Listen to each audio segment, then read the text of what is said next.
Hi, my name is Sharvari, and this channel is dedicated to help you sleep better.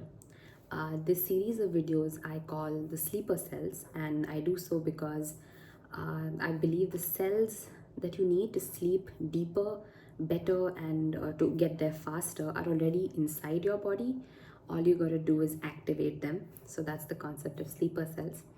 Usually, our format is that we read out a story and hope that that gets you to sleep. Today's format is a little different though. I'm going to read out 5 different ways that are suggested for a better sleep. But I'm also going to comment on them because I've tried them all and some work, some don't. So we're just going to discuss how much efficient these 5 are. And there's a bonus at the end. So there's a sixth tip that comes from me, and it's not just a general tip, but that's a secret. That's a secret.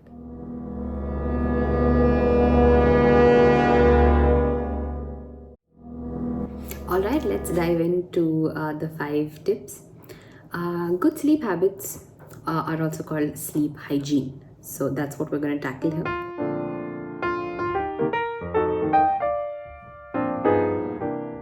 So, the first habit or the first sleep hygiene technique is to be consistent.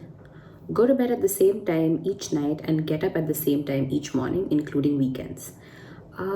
Yeah, I do agree to this to a very large extent. This entire past year, I haven't slept at all on Saturdays, and that's a terrible, terrible way to go about it. So please prioritize your sleep, and there's a little thing you can do on your phones where you can set a focus that says sleep. So it activates your phone in such a way that you can't access most of the things. You can choose which things you want to access and which you don't, which apps you want to access and which you don't, and that will sort of put you in the sleep mode. Not only does it make your phone according to your sleep, it also tracks, it also keeps a record of how much you slept every single day. So that will help you be consistent. And please, please, please avoid late weekend nights. I know that that's one positive of working the whole week, but if you want to sleep better and if you want to be active for the rest of the week, I would really recommend taking a good Saturday night, but closing it, taking a good Saturday night to go out, but also capping it to a certain extent. The second is make sure your bedroom is quiet, dark, relaxing, and at a comfortable temperature. Yes, to a lot of us, until the room is completely dark, we are not able to sleep, and I am one of those people. But if you need a nightlight, sure, please go ahead. It's not going to hamper anything. If you have been using a nightlight your whole life, please go ahead, use that. So it need not be completely dark, but make sure it's as dim as you can get, because your body senses when it's sunlight and when it's not, when it's dark or when it's not, and it needs that to get to the sleep phase. They also talk about comfortable temperature, very important. Make sure it's as cool as you can take, but also have like a nice thick comforter for yourself so you can snuggle and sleep. But make sure it's cool temperature. Make sure you're not sweating, because you can't sleep like that. Remove electronic devices such as TVs, computers, smartphones from the bedroom. Would disagree. It's not very effective. I mean, I'm sure there's scientific studies that tell you to do that, and wouldn't that be ideal to do that? But truth be told, you can't really do it on a daily basis. You can't really just detach from your device, especially phones. So I don't know the validity of that in a person's practical life. Is not so much, but a lot of people I've seen who are able to just watch TV or watch something on their phone and then fall asleep to it because it's comforting. So yeah, I would recommend you go ahead with your phone or your TV if that helps you, fall asleep. And a lot of us are sometimes living alone, and it can get quite lonely. So I think a TV or a phone and the noise that it keeps generating is sort of comforting also in a lot of ways. Avoid large meals, caffeine, and alcohol before bedtime. Disagree. Caffeine, completely agree. I don't drink caffeine at all, to be honest. But even if I want to, it's before 4 o'clock. I try not to do it later than that because it stays in my system, and then it just causes a lot of problem to a sleep cycle that's already quite problematic to begin with. Meals I would disagree.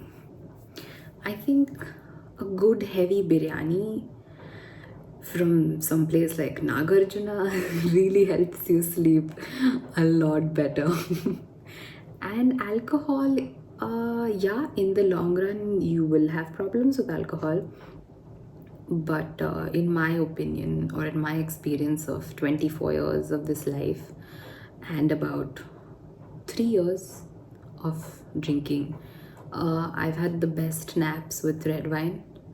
So you could try. It's not too bad. Red wine in a lot of ways is healthy for you. So you could give that a shot if you are age appropriate for it.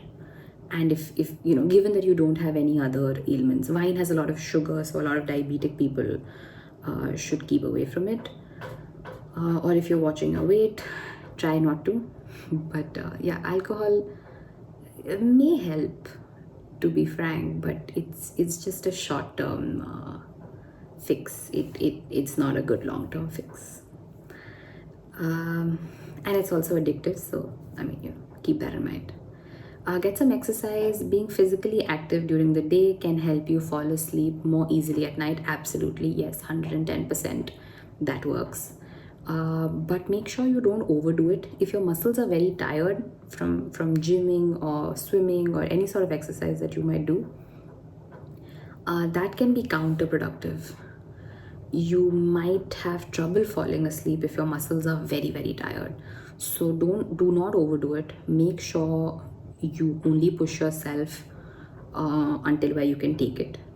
And a good exercise, maybe 1 hour in the gym, or an hour swimming, or an hour of any sport, would be great. It does add on a lot of endorphins to your brain, and that's pretty helpful in getting some sleep, because your body is tired, your brain is tired, and yeah, they would want to sleep on, particularly on those days when you do. Especially this works the best if you just start exercise from the very first day. You will feel an improvement. Yeah, like the very first day you will feel there's an improvement in your sleep. So yeah, definitely physical activities help before bed or on bed as well. just needs to be, yeah, just try to tire yourself off as much as you can.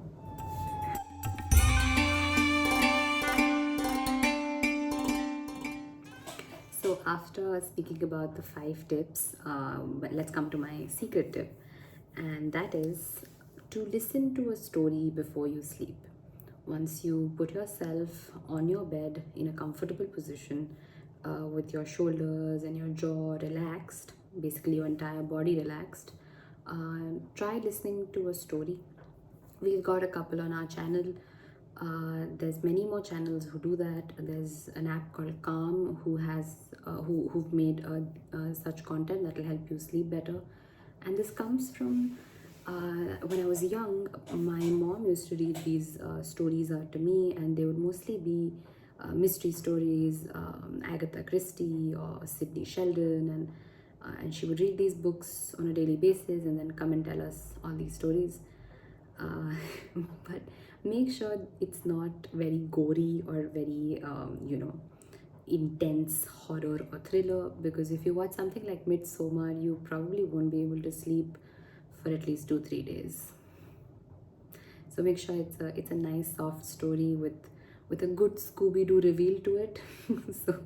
so it gives you the peace or the satisfaction of a solved case, and you can go to bed with a calm mind. So yeah, that's the most important tip. listen to a story. And it also opens you up to so many things, right? So it's a great imagination exercise when someone is telling you or narrating a story to you. So that's the secret tip. Give it a shot. Let me know what you think. Let me know if it works for you.